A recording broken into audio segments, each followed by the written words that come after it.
Okay, unbox natin yung payong na nabili ko sa TikTok. Pati ako napabili. Kasi nga, sakto, nasira yung payong ko. So, nagtitrending to sa TikTok. So, napabili ako. Ito siya. Unbox natin siya. So, topic. So, wait lang ko ng scissor.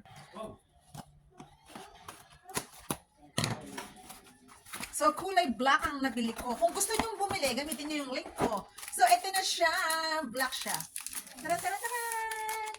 So, UP Factor 50. Ultraviolet Protection Factor 50 siya. So, ni-research ko talaga. Alam ko lang yung SPF. Ngayon, UPF. Ultraviolet Protection Factor. So, ito na siya.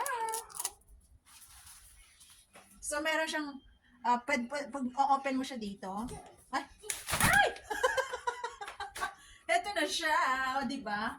Makapal siya, tapos, ito na siya, ganito, malaki siya. Ayan. So, pati ako napabili. Ayan. Tapos, pag i-close mo sa baba. O, di ba? Tapos, meron siyang sabitan. Pwede mo siyang sabit sa bag mo. Tinutulak ako ni baby. So, makapal siya. So, maganda to. Kasi summer, alam niyo mga Pilipina. So, ito siya ulitin natin. Taas. Ooh! Ayan siya.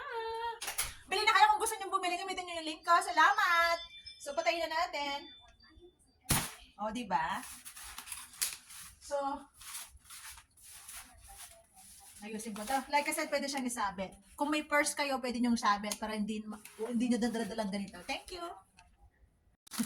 Meron pa pala siyang case. I forgot. Ayan.